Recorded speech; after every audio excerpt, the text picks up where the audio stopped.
each of those instruments actually tells something about what it is. If I'm using the needle driver, it tells you I'm getting close to the end of the case because I'm starting to close. If I'm using the 10 blade, I'm probably at the beginning of the case because we're just cutting skin.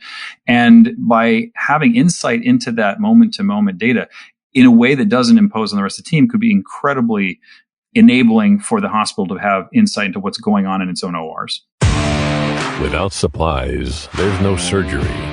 Without products, there's no patient care. Welcome to Power Supply, the healthcare supply chain podcast focused on helping you navigate the intricacies of logistics, purchasing, contracting, and supplier relationships.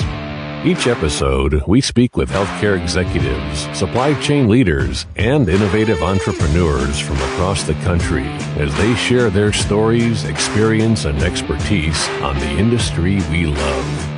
From the loading dock to strategic sourcing, from buyers to the C-suite, and across the enterprise, we tackle the real-life issues impacting the healthcare supply chain. Whether you're tuning in for conversation or inspiration, we're glad you're here.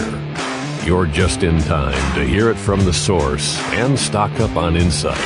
So sit back and plug into Power Supply. On this episode of Power Supply, we speak with Dr. Patrick Codd, practicing minimally invasive neurosurgeon, medical device innovator, advisor, and CMO at Mente Medical, and Wes Hill, co-founder and CEO at Mente Medical. And Hayes, we're going to be talking to two highly intelligent individuals and innovators today. They're going to be telling us all about how to take tray optimization from a one-time big event to something that is truly sustainable and the financial and operational impacts on healthcare organizations today. You know, Justin, as I listened to him, I was just thinking I'm not worthy of being here. These guys are truly way above me, but they did a great job of saying and telling us how new technology is going to help in the OR, help with instrumentation. I really, really enjoyed it. And I know if you stick around, you're going to enjoy it too. All right. Don't go anywhere. We're going to be right back with Patrick and Wes. Stay with us. I'm Hayes Walder. This is Gary Skinner. And I'm Justin Poolin. A production of 17 Studios. You're listening to Power Supply.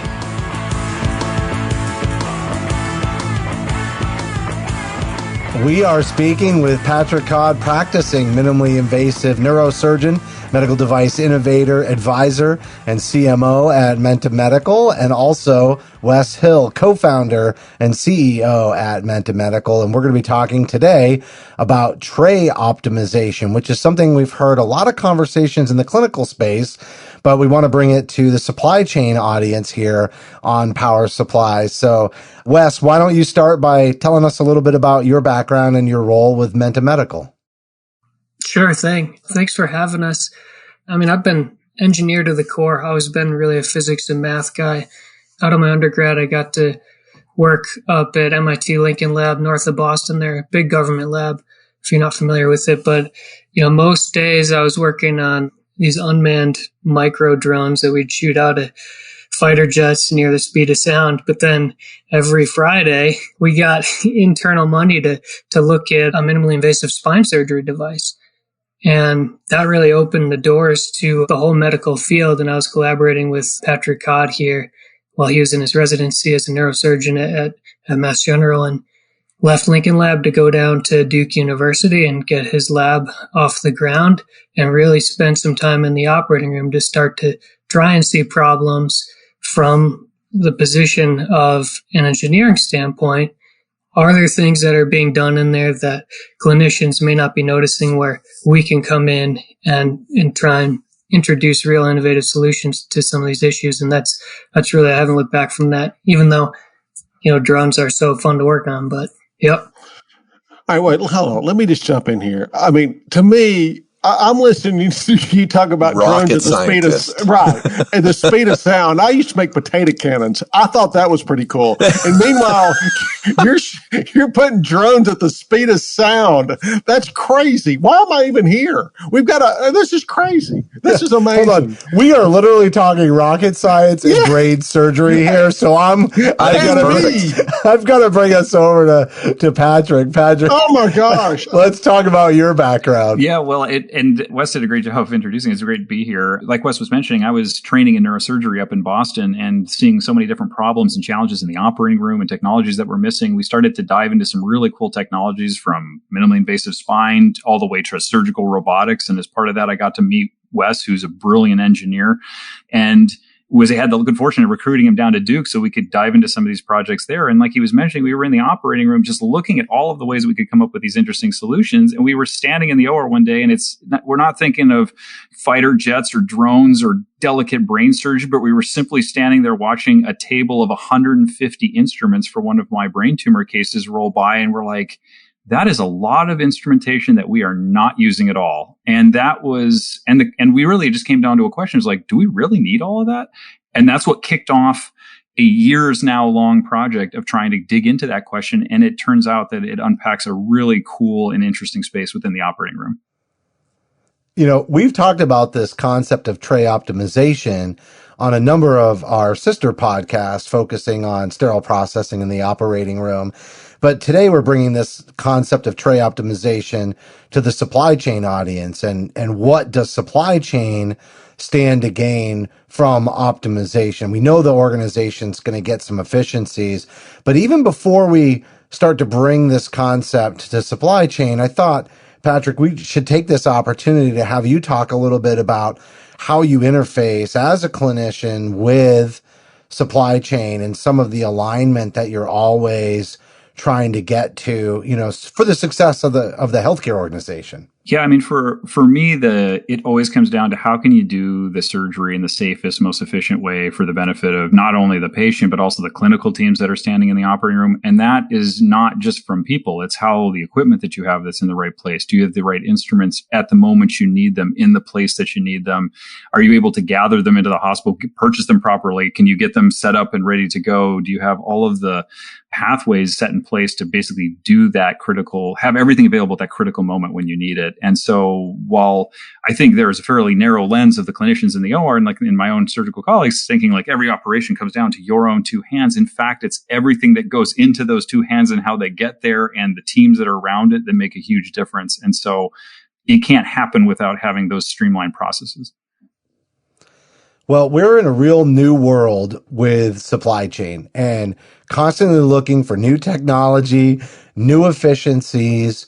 And then also, I know to influence change, they really need to bring you as the surgeon data to sort of support any types of changes in products or, you know, any kind of platform or technology that's going to come in. You want to see that's going to have an impact before you do any kind of changes. Can you talk about that? Because current state, I think, you know, we're still starving for data and the right platforms to collect, you know, data to be able to bring to the clinicians.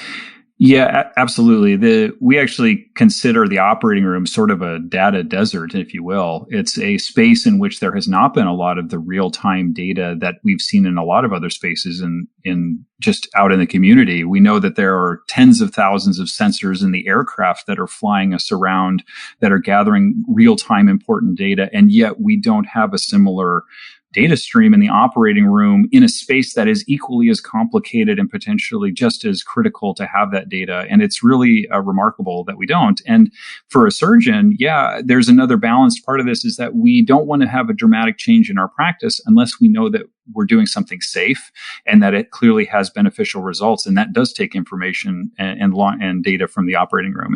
And we're also hungry for it. We want to know how things are going and we want to be able to change in a positive way for the patients. All right, so let's drill this down to tray optimization, because I would say that the data we have is pretty much pick list data. It's really just kind of the recipe for the tray that we have and what instruments need to be pulled. But outside of that, we really don't have unique instrument utilization, which you talked about. We're not looking at it at that instrument level. And so in case of emergency, break glass and pull out this instrument that we need, except these wind up getting stocked into the trays. And we see a lot of maybe instruments with super low utilization, but they're there, they have a purpose. It's just maybe we need to optimize, how we do that. That optimization, what does that mean to you as far as tray optimization? Like, can you define that from your perspective? I think it boils down to having exactly what I need when I need it, but not having any excess from that that's unnecessary, because that every bit of extra instrument puts a burden on the nursing staff to have to lay it out, to collect it, to clean it. It has to run through the system. It has to be carried up and down stairs, unpacked from heavy trays. And so really for me, it's not noticing any difference to my own operation to know that I can have everything what I need, but also watching the efficiency of the team that I'm working with be smooth and not overburdened by a bunch of unnecessary equipment. A lot of people talk about, often you won't hear the words tray optimization, you'll hear tray standardization. And a lot of people talk about that, which basically means, we have all these neurosurgeons, let's get them all using the same craniotomy tray, try and take out the instruments that they don't need. And on the flip side of that, you have customization. Dr. Codd's specials tray when he's doing a whatever pituitary. If you have data that shows what is being used when, you can strike a balance of optimization where you take the customization on one end and the standardization on one end, and you figure out what makes the most sense, balancing the needs of the surgeon with the demands of sterile processing and how challenging it can be to sterilize, a gazillion different trays, and even look at what vendors are these instruments coming from, how much are each of these instruments costing, take all of that data, put it in one place, and that's when you start to really do what we call the optimization. Wes, you went down the road of some financial implications. And Patrick, I also want to come back to what you said about, I am all about mission, patient focused, centered. I love when you said that, but you also brought up another point of the people in the room, taking care of those people in the room, and the OR time is money and the efficiencies we're trying to put in place. I think about those trays and I think about all the players involved, and I would like you to talk about all the players, because I think about the vendor A1 getting it from wherever their distribution center is, pulling in all those trays, and then coming to the loading dock. And those are fees. And then we know all the steps it takes to get there. I mean, it's got to get to someone to receive it. It's got to get someone to sterile processing. It's got someone to, talk about all the players a little bit. And there's definitely an OpEx piece of this as well. So I appreciate you guys chiming on that a little bit. Yeah, absolutely. From like you're mentioning, just to get that single instrument, there's a whole bunch of different classes. Obviously, there's instruments that are in-house. Even those that we have in the hospital require a lot of hands to work through, from all of the sterile processing technicians to clean, to package, to identify, to make sure they're in the proper kits, make sure they're on the proper shelf. Someone has to put that from the shelf onto a cart. The cart has to be brought upstairs. The cart has to be unloaded the correct one in the right time. Unto itself a challenge. And the nursing staff has to take it, identify it, unload it. The surgery has to be performed. Then all of that packaged back down, sent back downstairs, reprocessed and cleaned. And that's just for something that's in the hospital, let alone the trays that you're talking about that are loaners or are coming in from vendor trays, which then have their entire transport around and being brought in from the outside, and the logistics of navigating that and keeping track of it in the hospital. So, for one instrument to get to my hand in the operating room, it has already passed through probably a dozen or more people on the way of its cycle to be able to get to that space. In a lot of facilities, it's too many people. We've seen a lot of places starting to look to outsource sterile processing, and that has actually turned up the pressure on this tray optimization, because we were at OR Manager Conference 2 weeks ago, and we spoke to somebody who said, hey, we're being charged $1.26 every instrument that we send towards sterile processing because we off-sited it. And so that has really turned up the pressure on, hey, let's start to look at our trays so that we can make sure we're doing the most efficient thing possible because it is directly affecting the bottom line now, whereas before it may not have been quite as noticeable. I remember hearing more and more about these robots gathering more and more patient models of what it looks like all over the board. Is this where we're going with tray optimization? Is this where this data that we need to support the OR? Is this where it's going? And I mean, we brought it up before, but I think this is a huge need. Is that where we're trying to get to? Is that where we're trying to get to? I mean, the data you can collect with robotics is fascinating because you can see exactly what's being used, how it's being used, and you can apply machine learning to do things like predict what time that surgery is going to be done, predict what they're going to be next, correlate it with outcomes. We would love to just get even a portion of that window, but for all general surgeries that don't use robotics right now. And I'll also say, to the point of standardizing, there's this balance between, do you just standardize against a particular procedure and what are the pushbacks from that, and versus the customization for an individual surgeon. As a surgeon, I don't want anybody to ever tell me exactly how to operate. And I don't think any of my colleagues would either. They shouldn't ever. And yeah, this is the interesting window here, is that you can still, if you have access to the data, you don't need to. You can do the optimization and customizability and apply these interesting machine learning algorithms to it to actually make it customized to individual teams or smarter across the whole hospital system, because then you have insight into the entire ecosystem of your instrument use and can then become very clever about how you optimize it to both align with the customization need for the individual surgeon or clinician, while downsizing the entire hospital's inventory or being more clever with how you use it, because now you have the data to guide it. You know, I'm going to throw in something. I used to be in the implant business years and years ago. And I remember we took a surgeon down to Clearwater, Florida. There's a surgeon down there. He could do 12 total knees in 2 rooms before noon. And my guy didn't believe it. And I didn't either till I saw it. And the reason being was it was extremely efficient, but his number of instruments were probably a third of what my guy normally used, maybe even less. And what it opened my eyes to my surgeon and my group that we took down there was, I do have too much on my card.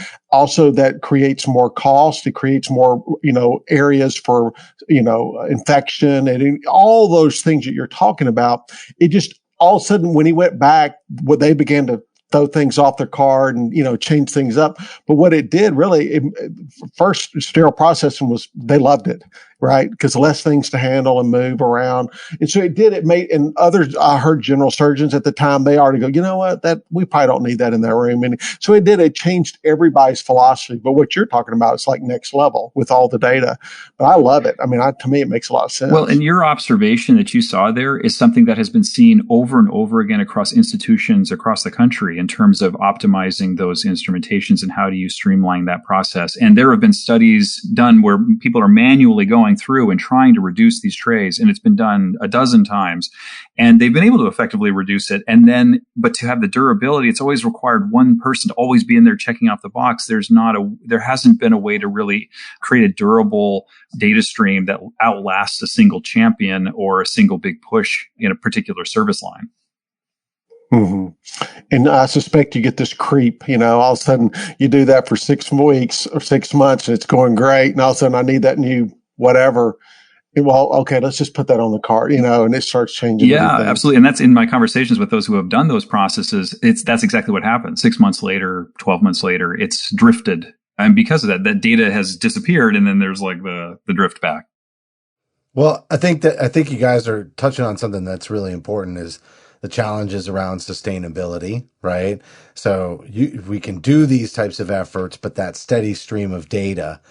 But what if we could get that steady stream of data? What if we could automate the process where everything is sort of real time and we're evaluating drift or creep? Those are the 2 words I heard there. And, what would that do, for the organization to be able to make this sustainable? And even those projects, if you look at them, there's a load of manual effort to evaluate the tray and what's used and what's not used. And there's variability from one surgeon to another. So to effectively do that in a manual effort is a huge undertaking, as you noted, Patrick. So But what would be the benefits if we could get this to a place where it was much more automated and more like something we just check in on regularly to see how we're doing with some KPIs?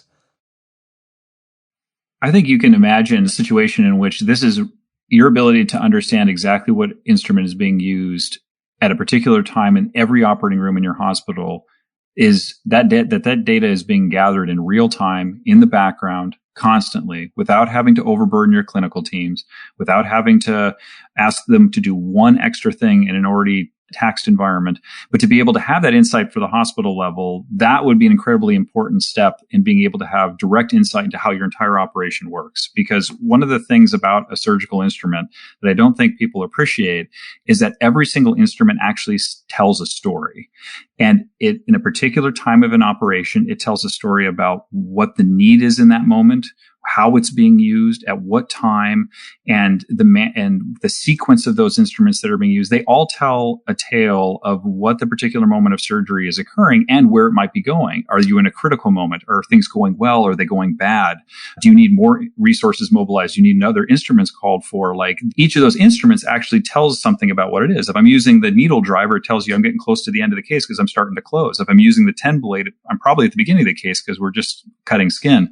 And by having insight into that moment-to-moment data in a way that doesn't impose on the rest of the team could be incredibly enabling for the hospital to have insight into what's going on in its own ORs. Quick question on the data collection and how early. I'm thinking back to when supply chain was part of the recruiting process for a person out of their residency coming on board, or a person that was transferring from another hospital and coming out to get started. We obviously pull physician preference cards, PPI items, whatever they need. They need a scope. What do they need? Should we be grabbing these trays this early as well? And do we grab those trays? I mean, is that how early we need to get on board? I remember sitting in those meetings and asking, what are you fellowship trained? Stryker, Synthes, what vendor?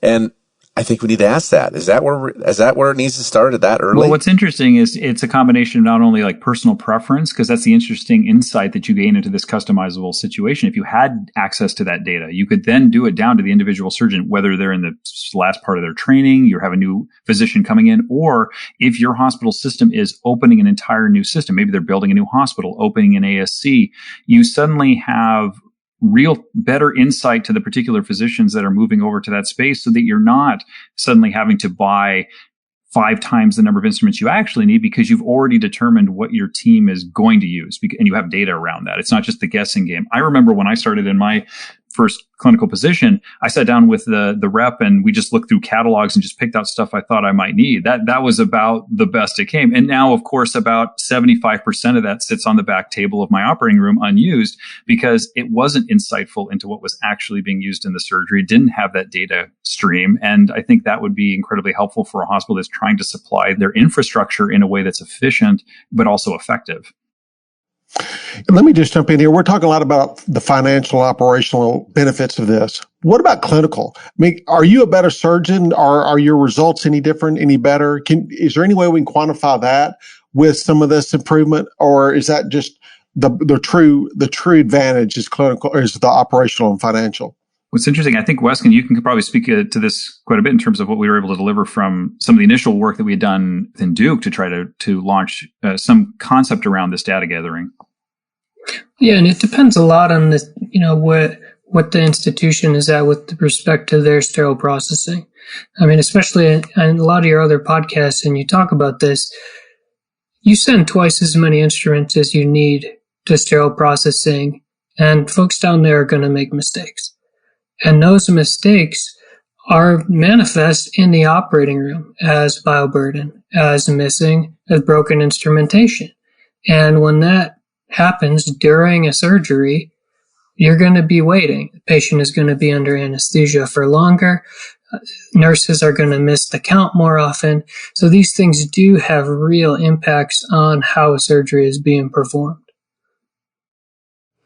That anesthesia piece is so key, because the longer they're under anesthesia, the more likely they are to have postoperative complications, and for a variety of reasons. But I want to keep going with you on this, Wes, because you're talking about coming up with a solution here. to have something that's more robust, more sustainable, real-time data collecting at the instrument level. As you started to bring this rocket scientist background, to the equation and engineer a solution, I think a lot of people, and maybe even yourself initially, would say something like, this isn't rocket science. This should be something that's really easy to do. But then I've seen a number of potential solutions come out, but it's very difficult, especially real-time use in the operating room. That is, I think, one of the biggest challenges. So what did you see out there as existing solutions? Why didn't they work? And what was that whole process like? Did you find it to be far more complicated than you thought it would be? Both complicated and more simple, which almost makes things more challenging. I'll explain that. But, I like to think of myself as a good researcher. So the first thing you do when you come up with the questions, you look at what other people have already done. And if you look at the literature, you look at, trace standardization, tray optimization, there's a dozen institutions that have done this manually. So you go in, you try and do it manually at your institution. The fortitude and leadership required to pull that off, depending on your care teams, can be incredible. And so what we said is, look, if you're starting out with data that shows what's being used, you can go in there and you can speak to the side of the care team that's truly evidence-based. And that's what we're trying to do. And the question then was, well, how do you get data that shows what's being used? We looked at optical methods, cameras, the QR code dots, the laser etching. All of those things required line of sight. And surgery in the operating room, it can be fairly messy, and you don't always have line of sight. Cameras weren't pointed at the right place. You miss that data gathering opportunity. Even machine learning can't keep up with it right now. So we said, what else is out there that can do this? And we came up with RFID. And I'll be honest, I don't love RFID. It has its own challenges. You got to stick an RFID tag to every individual instrument, which is something that we had to overcome. But the benefits far outweigh the challenges once you figure out how to get that done. So how close are we to overcoming this hurdle, right? Like you went with RFID. What were the existing challenges with RFID? Because I don't think you're the first ones to think RFID, and I've seen some stuff out there. So what were some of the common challenges that you were like immediately faced with when you thought, okay, RFID is the right technology, but maybe it's a little bit harder in application? Like, what did you run into? Yeah, I mean, this is where the simplicity of the problem comes in. On one hand, you have a surgical instrument, which could be, thousands and thousands of different form factors. And on the other hand, you have an RFID tag that you got to stick to it. You look at it as there's no knobs to turn. You got one thing, you got to stick it to another thing. So, about a year ago, we thought we had a solution. We launched a pilot where we were taking a commercially available RFID tag, sticking it to instruments. We made many mistakes. The first one was launching, I think it was like 10 days before Christmas. And we went in there and we tagged, almost every transplant tray at this institution, which of course we hadn't thought about how transplant tends to get a rush during the holidays for whatever reason. And of course, the day before Christmas, we have a tag come off. That is a huge problem. So here we are sitting in a friend's shop, pulling these transplant trays in the middle of the night, trying to get all the tags off so we can get these things back in service. And it really outlined how challenging it is to depend purely on an adhesive to stick an RFID tag to a surgical instrument. And, over the last year, we really ended up having to build our own RFID tag from the ground up and take that and tailor it for different shapes of surgical instruments. So if you look at our suite of tags right now, they don't all look the same, because that's the first mistake. Is most of the places that are trying to attach RFID to instruments are pulling a tag off of the shelf from a company that, they also want to use these on weapons, or they also want to use them on tools at the mechanic shop. These things need to be tailored specifically for instruments. Specialization was one of the biggest challenges. that nobody said, let's tackle this specifically for healthcare and understand its nuance. Well, and I'll speak in. I'm going to have seen that process happen and to watch and what that really was like a huge design challenge that was completely unpacked by that moment. That basically Wes and his engineering expertise and then subsequent work use that as a starting place to completely redesign and create a solution that's hadn't been thought about before in terms of how to do it. And that was really sort of an enabling piece for us, as much as it was a challenge at Christmas Eve and made Christmas Day a little bit of a tough dinner. But it was actually an incredible motivator for driving a cool and innovative approach for it. Yeah. Sometimes the biggest missteps are the ones that really unlock the real solution, right? And drive us forward that way. Because sometimes I feel like if you can just get by, that's part of the reason it doesn't go. And you almost have to take it to this whole new level. And I think you really highlighted what it means to be an entrepreneur too. I mean, I think both of you could kind of speak to this. We're getting close to the end, but the sacrifices that you make to drive innovation in the industry, they're significant, right? The people out there that are bringing new tech, new solutions, there's a huge commitment and also a lot of risk because it might not succeed. It may not succeed. And so I can hear your passion just for driving towards this goal, just in hearing you talk about it, but talk about the sacrifice behind all that. I mean, as a startup, you got to look at things from an investor standpoint if you want to be able to raise money, which is the fuel to drive growth. And we talk to a lot of investors who say, hospitals are your customer.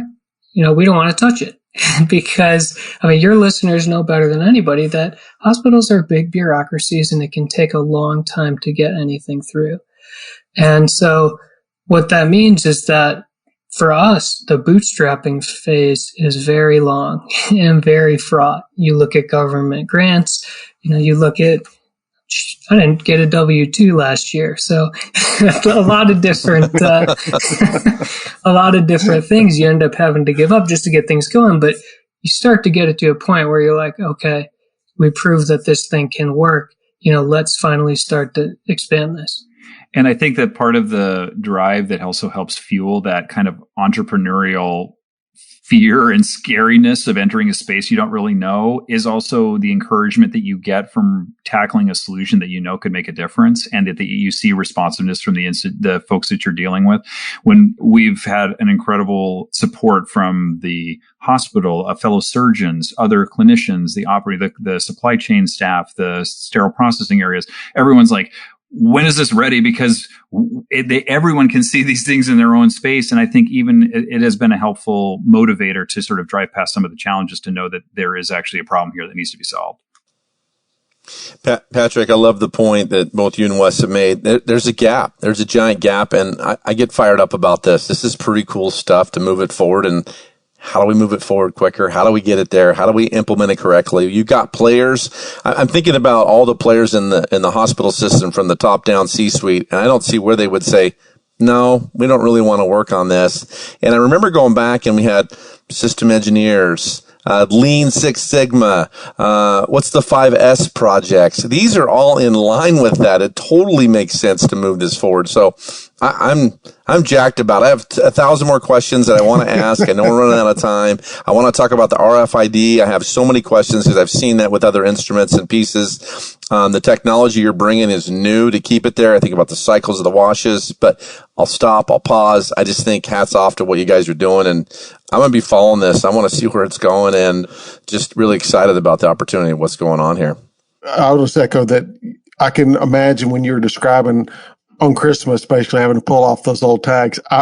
I can imagine that. That was probably not a lot of fun, but I get, that's what you have to do, to get something started. And I admire you for doing that and being behind it. It sounds like y'all are really, really on a really good road to have some really cool stuff. So I applaud you for that for sure. And I think Justin's got $1 million sitting aside ready to give right now if he needed to give it. So JP is ready and dialed. You know how lucrative the podcasting business is. It's coming, baby. It's coming. You got to believe, brother. I mean, you and Wes have something in common about the W-2. Well, one of our 20 million listeners That's I'm right. Sure, International, global maybe I'm Mars. rounding down, but maybe one of them they'll jump up there and give you some money too. We need to do a crowdfunding. Exactly. That would be great. Well, gentlemen, this has been a great story, and I think it does highlight the opportunity that is in front of us with tray optimization and to do it in new and different ways. And I really enjoyed having both of you on. You're such an interesting combination too, in terms of how the pieces come together and your skill sets. And what I really like about at the very end, Patrick, you were talking about all the different stakeholders and how easy it is for them to get behind it. So it's really about coming up with the right solution that is going to work for all of those different stakeholders, because it's clear that they all have skin in the game. They all want to see it be successful. And for us to really impact the bottom line, we have to continue to find new ways to really not lean it out in terms of, the way you would at a cost center and just slowly chip away at the budget until it can't survive anymore, but lean it out in the way that you're just creating a more efficient environment in general, just simply by having the right data at your fingertips to make informed decisions quicker and then evaluate, your progress consistently without a gigantic effort behind it every time. Absolutely. I think this, and just to add on that, because the thought that comes up is it starts with actually improving the workflow of the people that are involved, not just trying to cut the bottom line. It's actually trying to make the OR work more efficiently, the objects move more smoothly through the space, and then everything else comes from that, if you can have the data to guide it. Yeah. All right, guys. Thanks so much for coming on. We really enjoyed this one, as you can tell. Hey, thank you. It's been my pleasure. It's such a pleasure. Thank you for the invitation.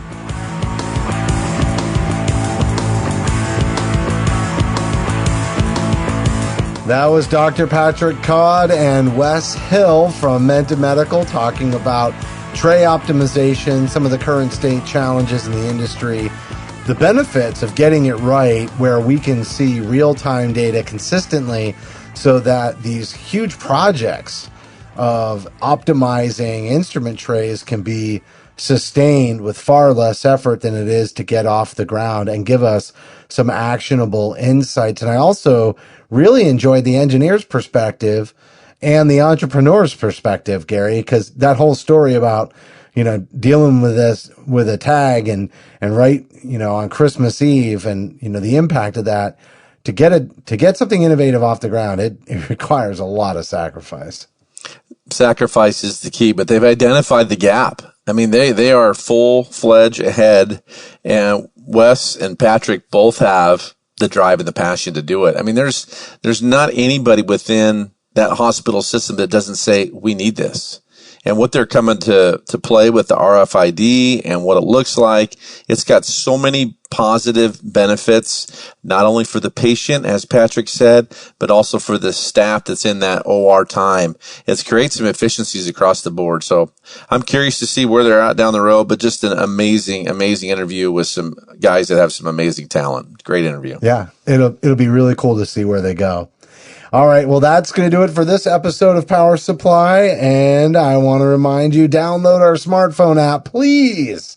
Download it. It's the best way to listen to the episodes, and you can search for content. Sometimes we've got bonus content for episodes, including the one that we did with Susie Collins on back orders, which continues to be a struggle. You can see her process there. We also can be found on Apple, Amazon, or Google Podcasts if you're already listening to podcasts on those applications, as well as Stitcher, iHeartRadio, Spotify, or just search for Power Supply on your favorite podcast app if it's none of those. Well, I also want to remind everyone that we love feedback. We want to hear from you. You can email info@powersupplymedia.net if you have ideas for other topics for future shows, guests, etc. Or maybe there was something you heard on one of the episodes that you put into practice in your job today and it's had a positive impact. Would love to share that on one of the episodes as well. So again, info@powersupplymedia.net. On behalf of Garry Hayes and myself, thank you for listening to this week's episode of Power Supply.